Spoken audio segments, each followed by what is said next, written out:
harmful. Prescription drug or non-prescription drug can cause harmful effects sa baby. What if like take siya o tambal gani ang mother niya, wala siya kay nga na-overdose gani sa take or dili gani prescribe ang date niya si doctor o experts or the doctors ka. When you are pregnant dili ka magmataka gani inom like for example lantan ka na inom tayo ka o kaya testing for example or lahat what if di ay ka na imong inom kay makaharm gani sa imong baby muna na ay ka na if ka na ang gawas sa gani baby na mga birth defects like for example ka na disability or ka na premature gani. Second is the psychoactive drugs lambat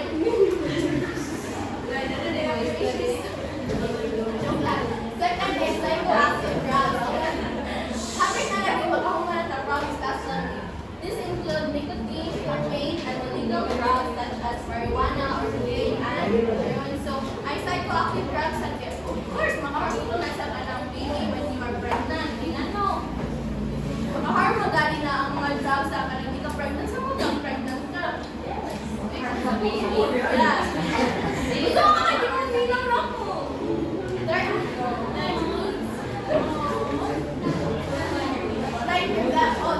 every drinking pregnant woman results in social renal alcohol syndrome, which is a cluster of abnormalities that appears in the children's mother who drink alcohol during pregnancy. So, heavy drinking pregnant also. Kung minsan kay dili ka kanawan, di ka kinahanglan mo or dili ka pag-inom when you are pregnant kay ang kanang mga alcohol kay kanang makaharap sa gani sa kanang mother gani or sa baby dahil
It is very important that for the baby development ka na mother ka na healthy ka niya.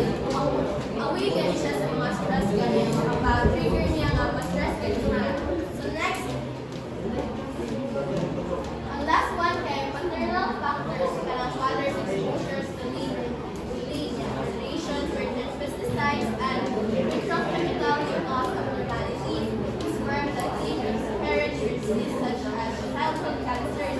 Ang maternal exposures can damage sperm gani which might lead to miscarriage and birth defects or diseases in children.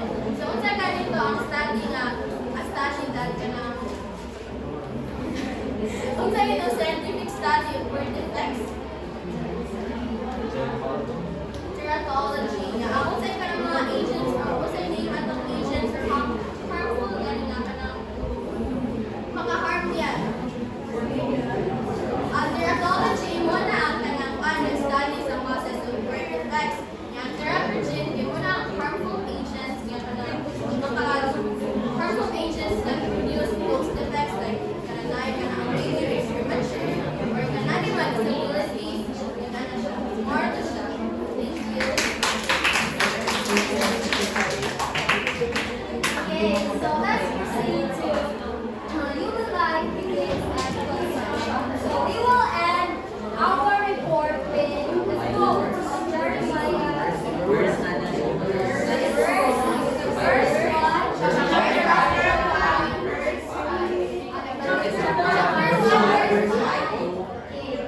Before, okay, let's say that before I formed you in the womb, I knew you. Before you were born, I sent you. Okay,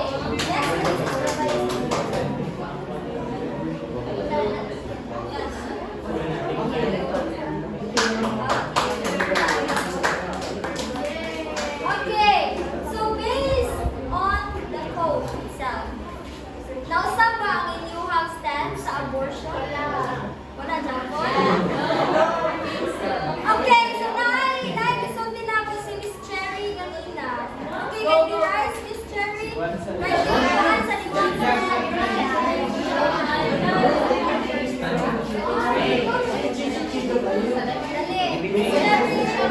okay, ipadungog nila yung mga stand, Miss Cherry. Kasi tuloy na, os na bilang una-una.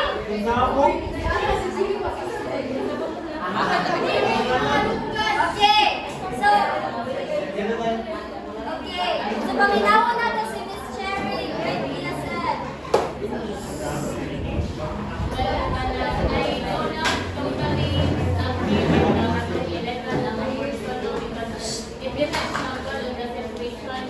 For example, minor ang bata dahil na nakaagi sa sexual harassment, rape, dahil abuse. So, tinana ka pa maagi, pwede siya na ipa-abort, depende sa parents sa bata, o sa capability sa bata. Pero, in the other hand, kanang if both of you, kanang inyo na may gusto, sa laki o sa babae, inyo na may gusto, nga buhaton ninyo din, nasipyat mo na pregnancy risk. Dayon ka na, kumukuan mo ka, ipa-abort ka na siya, it's a big no-no. So, inyo man ang choice mo ha, depende sa situation. Ipa-abort ka na, kung depende sa situation. Wala ka na, kung sabi gusto na ninyo na yun. Ang basa na yun, hindi ko dapat na blame sa society, ipa-abort ninyo kay dili mo grow ang bata. If what you want that child to grow, nagtuwa sa society, it depends pa kung saan ninyo pagdala ang bata.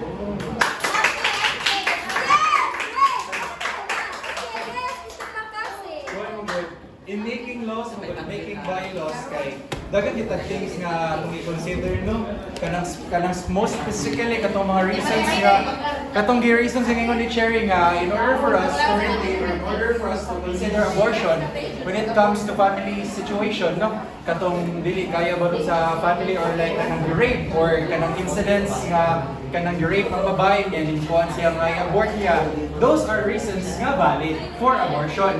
Although wala man ko yung law nga kanang i-declare law nga kanang pwede siya mabuhat, pwede siya mandili kaya ang laws mo permitting nga permitted yes is so in order for us to kuan lang siguro nga kanang we should as individuals we should know that also kanang the proper sex education about kanang ganun. Yes.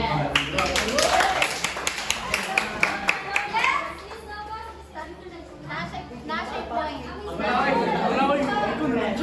Nara siya nga kanang intention sa gimo ni Makino nga katong rape. O kanang pwede daw nga kanang iya na tong muntison but ihatag lang niya sa kanang mga good nga kanang mga people ba para na parent para na pamilya ka na ay Okay guys, ang good thing about when you man sa dito, when you respect man, we do respect man sa lukusay mga opinion nato, no? Kay mananapiling opinion na may daw sa